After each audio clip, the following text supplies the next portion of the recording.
What an honor it is to be here in Vietnam, in the very heart of the Indo-Pacific, to address the people and business leaders of this region. This has already been a remarkable week for the United States in this wonderful part of the world. Starting from Hawaii,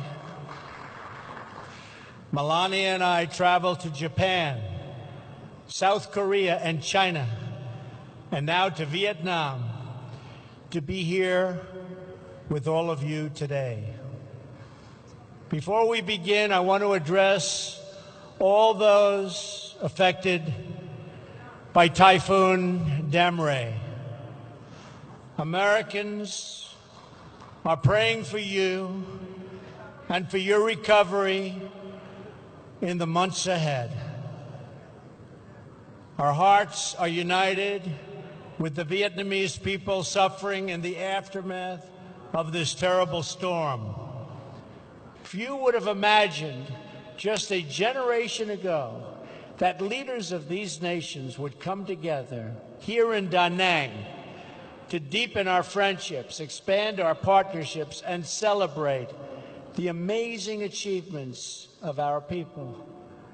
This city was once home to an American military base in a country where many Americans and Vietnamese lost their lives in a very bloody war. Today, we are no longer enemies. We are friends. And this port city is bustling with ships from all around the world. Engineering marvels like the Dragon Bridge welcome the millions who come to visit Da Nang's stunning beaches, shining lights, and ancient charms. In the early 1990s, nearly half of Vietnam survived on just a few dollars a day, and 1 in 4 did not have any electricity. Today, an opening Vietnamese economy is one of the fastest growing economies on earth. It has already increased more than 30 times over, and the Vietnamese students rank among the best students in the world.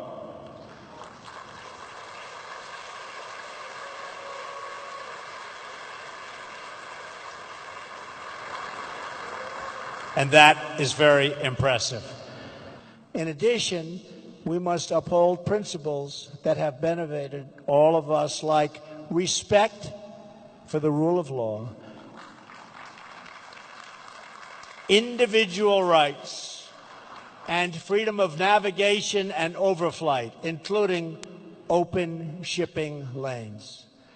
3 principles, and these principles create stability and build trust, security, and prosperity among like-minded nations. In America, like every nation that has won and defended its sovereignty, we understand that we have nothing so precious as our birthright, our treasured independence, and our freedom. That knowledge has guided us throughout American history. It has inspired us to sacrifice and innovate. And it is why today, hundreds of years after our victory in the American Revolution, we still remember the words of an American founder and our second President of the United States, John Adams. As an old man just before his death, this great patriot was asked to offer his thoughts on the 50th anniversary of glorious American freedom.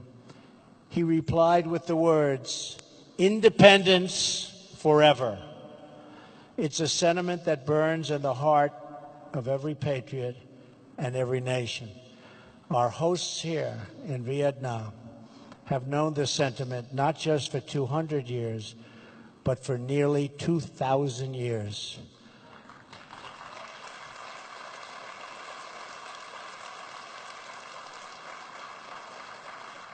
It was around 40 AD when 2 Vietnamese sisters, the Trung sisters, first awakened the spirit of the people of this land. It was then that, for the first time, the people of Vietnam stood for your independence and your pride. Today, the patriots and heroes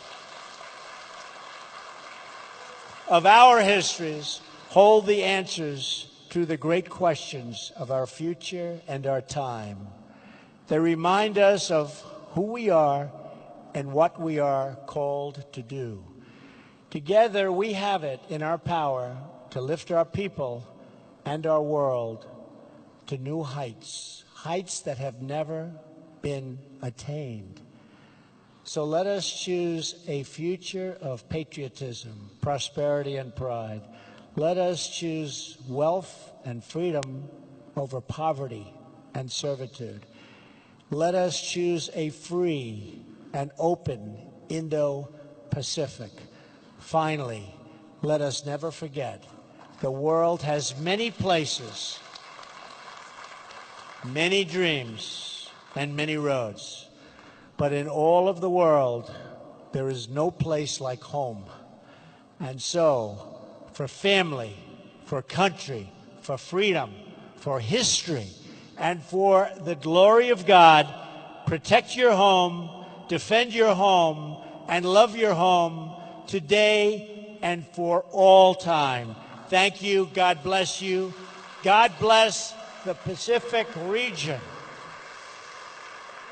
And God bless the United States of America. Thank you very much. Thank you. Ladies and gentlemen, please rise to thank the President of the United States of America.